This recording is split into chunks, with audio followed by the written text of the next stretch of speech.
ओम शांति। आज हम 10 जून 71 की अव्यक्त वाणी सुनते हैं। आज की वाणी का सार है, सेवा की धरनी तैयार करने का साधन सर्च लाइट। हर एक के मस्तक पर 3 रेखाएं कौन सी देख रहे हैं? आपको अपनी रेखाएं दिखाई देती है? जैसे बाप के यादगार चित्र में सदैव 3 रेखाएं जरूर दिखाते हैं, ऐसे ही हर एक शालिग्राम के मस्तक पर 3 रेखाएं कौन सी दिखाई देती है?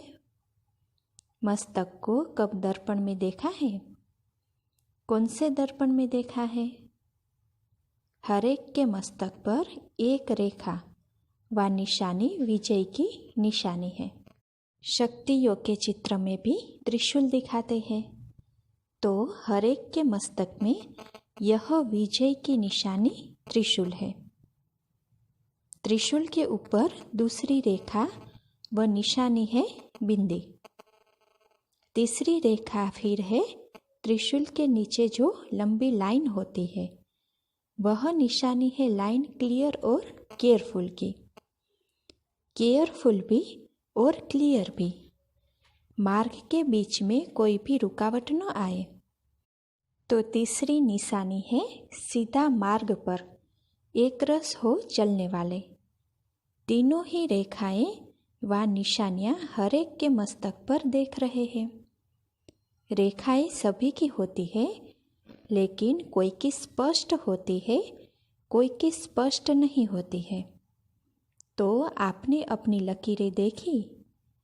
त्रिशूल है, लाइन क्लियर भी है और आत्मिक स्थिति की बिंदी भी है। भक्त लोग भी मस्तक में तिलक की निशानी रखते हैं। आप लोगों को मस्तक में लगाने की आवश्यकता नहीं है। सदैव अपने मस्तक की इन रेखाओं से अपनी स्थिति को परख सकते हो। तीनों ही रेखाएं तेज होनी चाहिए, तब ही साक्षात्कार मूर्त बन सकते हो व अपने कर्तव्य को सफल कर सकते हो। अब आप सर्विस पर जा रहे हो। अभी से ही उन आत्माओं के ऊपर अपनी सर्च लाइट डालना शुरू करना है। शुरू की है या वहाँ जाकर शुरू करेंगे? सर्च लाइट की रोशनी दूर से जाती है, तो यहाँ से ही सर्च लाइट डालनी है। आत्माओं को चुन सकते हो। यहाँ से ही कार्य शुरू करने से वहाँ जाते ही प्रत्यक्ष सबूत दिखाई देगा। सर्च लाइट बंद करके ही चलते फिरते हो व जब बैठते हो तब ही सर्च लाइट देते हो। निरंतर सर्च लाइट समझकर चारों ओर वायुमंडल को बनाने का कर्तव्य अभी से ही करना है, जो वहाँ जाते ही वायुमंडल के आकर्षण से समीप आने वाली आत्माएं अपना सहज ही भाग्य पा सके। क्योंकि अभी समय कम और सफलता 1000 गुना दिखानी है। पहले का समय और था, समय ज़्यादा और सफलता कम होती थी, लेकिन अभी कम समय में सफलता 1000 गुना हो, वह प्लेन बनाना है। प्लेन के पहले प्लेन बनना है। अगर प्लेन बन गए तो प्लेन प्रैक्टिकल में ठीक आ जाएगा। प्लेन बनने से ही प्लेन ठीक चल सकेगा। प्लेन बनने के बाद फिर प्लेन क्या रखना है जिससे सदा सफलता प्राप्त हो? सो थोड़े में सुनाते हैं जो कभी भूले नहीं। तो देखो बाबा क्या कहते हैं कि एक तो याद रखना है कि हम सब एक मत है, अर्थात एक के ही मत पर एक मति। दूसरी बात, वाणी में सदैव एक का ही नाम बार बार अपने को व दूसरों को स्मृति में दिलाना है। तीसरी बात, चलन अथवा कर्म में इकोनॉमी हो। न सिर्फ तन में इकोनॉमी करनी है, लेकिन वाणी में भी इकोनॉमी हो, संकल्प में भी इकोनॉमी, समय में भी इकोनॉमी। तो चलन में भी सभी प्रकार की इकोनॉमी हो। तो बाबा कहते हैं कि यह तीनों ही बातें, एक मति, एक का नाम अर्थात एक नामी और फिर इकोनॉमी, यह तीनों ही बातें सदैव स्मृति में रख फिर कदम उठाना व संकल्प को वाणी में लाना है। कोई भी लेन देन करते हो तो उसी समय एक स्लोगन याद रखना है, बालक सो मालिक। जिस समय विचारों को देते हो तो मालिक बनकर देना चाहिए, लेकिन जिस समय फाइनल होता है उस समय फिर बालक बन जाना है। सिर्फ मालिक बना भी नहीं, सिर्फ बालक बना भी नहीं। जिस समय जो कर्म करना है उस समय वही स्थिति होनी चाहिए। और जब भी अन्य आत्माओं की सर्विस करते हो तो सदैव यह भी ध्यान में रखो कि दूसरों की सर्विस के साथ अपनी सर्विस भी करनी है। आत्मिक स्थिति में अपने को स्थित रखना है, यह है अपनी सर्विस। पहले यह चेक करो कि अपनी सर्विस भी चल रही है। अपनी सर्विस नहीं होती तो दूसरों की सर्विस में सफलता नहीं होगी।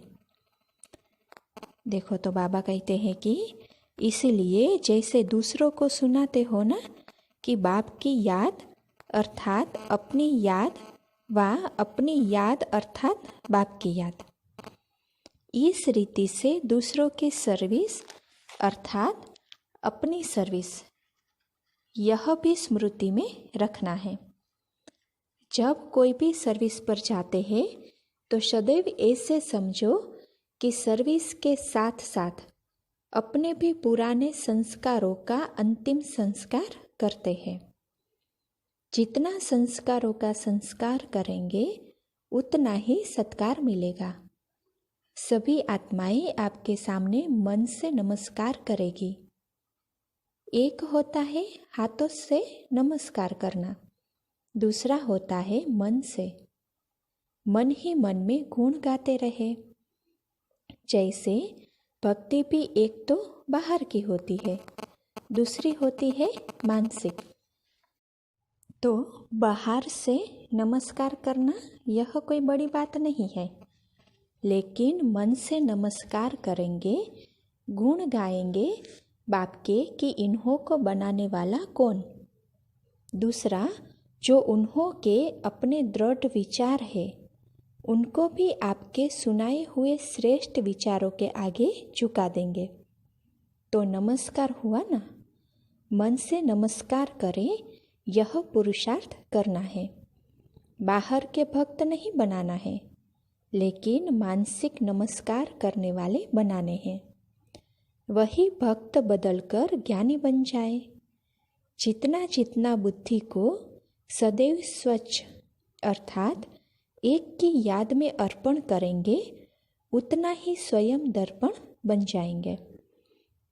दर्पण के सामने आने से न चाहते हुए भी अपना स्वरूप दिखाई देता है। इसी रीति से जब सदैव एक की याद में बुद्धि को अर्पण रखेंगे तो आप चैतन्य दर्पण बन जाएंगे। जो भी सामने आएंगे वह अपना साक्षात्कार व अपने स्वरूप को सहज अनुभव करते जाएंगे। तो दर्पण बनना है जिससे स्वतः ही साक्षात्कार हो जाए। यह अच्छा है ना। दूर से ही मालूम पड़ता है ना कि कोई सर्च लाइट है, भले कहाँ भी कितने भी बड़े संगठन में हो, लेकिन संगठन के बीच में दूर से ही मालूम पड़े कि यह सर्च लाइट है अर्थात मार्ग दिखाते रहे। आप लोग नॉलेज और याद की सर्च लाइट द्वारा मार्ग दिखलाने वाले सर्च लाइट हो। और जब दृढ़ संकल्प करके जाते हैं तो संकल्प से स्वरूप बन ही जाएंगे। संकल्प है कि हम विजय रत्न हैं, तो स्वरूप भी विजय का ही बन जाता है। वाणी और कर्म ऐसे ही चलते हैं। संकल्प के आधार से विजय कर्म में भरी हुई है। विजय का तिलक सर्विसेबल आत्माओं को लगा हुआ है। सर्विस अर्थात विजय का तिलक लगा है। यह सर्विसेबल ग्रुप जा रहा है ना, जिसका 1 सेकंड व 1 संकल्प भी सर्विस के सिवाय ना हो, वह है सर्विसेबल। ऐसा ग्रुप है ना, जब खास सर्विस पर जाते हैं तो अपने ऊपर भी खास ध्यान देना होता है। यह साधारण सर्विस नहीं है, लेकिन विशेष सर्विस है। साधारण सर्विस करते हो तो साधारण स्मृति रहती है। जब कोई भी विशेष कार्य करना होता है तो विशेष याद रहती है। तो साधारण स्मृति में नहीं, लेकिन पावरफुल स्मृति में रहना है।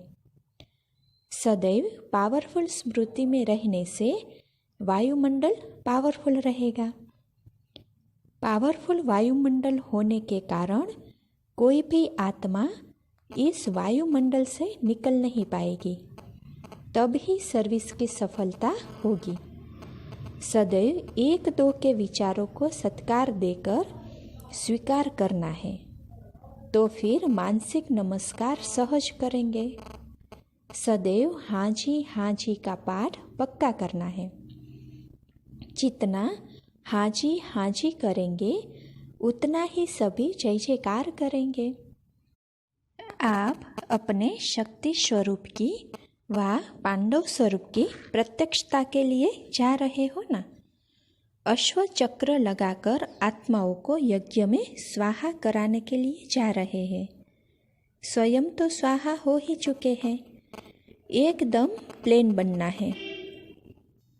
साथ में बोझ नहीं लेना। पांडव 5 है, लेकिन एक मत है। कहते हैं ना कि हम सभी एक हैं। एक एग्जाम्पल कायम रखने के लिए यह फर्स्ट ग्रुप है।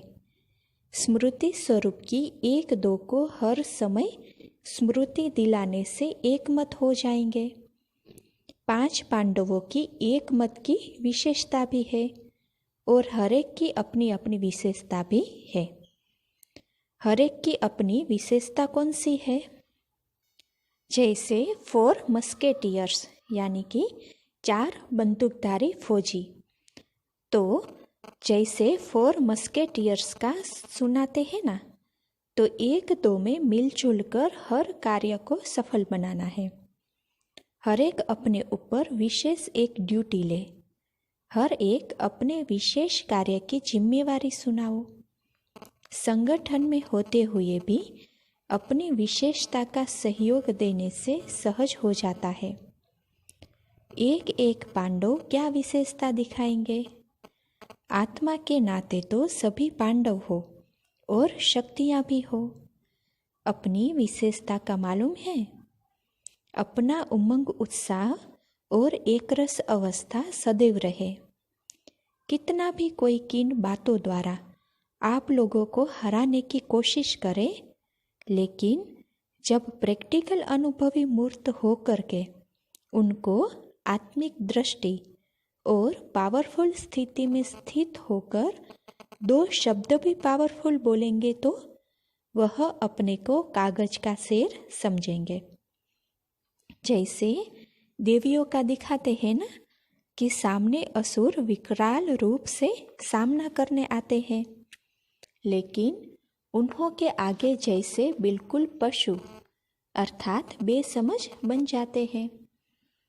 कितना भी बड़ा समझदार हो, लेकिन आपके अनुभवी मूर्त और आपकी दृष्टि के सामने बिल्कुल ही अपने को बेसमझ समझेंगे।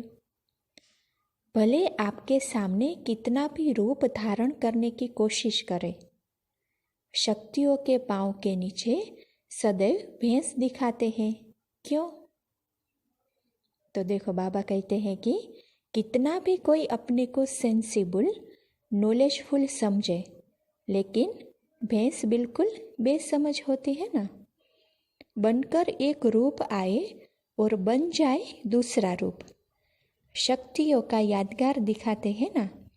असुर सामना करने विकराल रूप धारण कर आते हैं, लेकिन जब शक्तियों का तीर लगता है तो फिर दूसरा रूप हो जाता है। तो देखो बाबा कहते हैं कि इसीलिए सदैव यह याद रखना है कि हम ऑलमाइटी अथॉरिटी के द्वारा निमित्त बने हुए हैं। ऑलमाइटी गवर्नमेंट के मैसेंजर हो। कोई से भी डिस्कस में अपना माइंड डिस्टर्ब नहीं करना है, नहीं तो वे लोग साइंस की शक्ति से संकल्पों को भी रीड करते हैं। इसीलिए कभी भी कोई बात का आवाज़ भी आए तो अपने को डिस्टर्ब नहीं करना। अपने चेहरे पर व मन की स्थिति में अंतर न लाना। मंत्र याद रखना। जैसे कोई वाणी से व और तरीके से वश नहीं होते हैं तो मंत्र जंतर करते हैं। तो जब देखो ऐसी कोई बात सामने आए तो अपने आत्मिक दृष्टि का नेत्र और मनमना भव का मंत्र प्रयोग करना, तो शेर से भैंस बन जाएंगे। जादू मंत्र तो आता है ना, यहाँ से ही सभी सिस्टम निकली है। मंत्र चलाना, रिद्धि सिद्धि भी यहीं से ही निकली है। अपनी आत्मिक दृष्टि से अपने संकल्पों को भी सिद्ध कर सकते हो। वह है रिद्धि सिद्धि, और यहाँ विद्धि से सिद्धि। शब्दों का अंतर है। रिद्धि सिद्धि है अल्पकाल, लेकिन याद की विधि से संकल्पों और कर्मों की सिद्धि है अविनाशी। वह रिद्धि सिद्धि यूज करते हैं और आप याद की विधि से संकल्पों और कर्मों की सिद्धि प्राप्त करते हो। अच्छा, ओम शांति।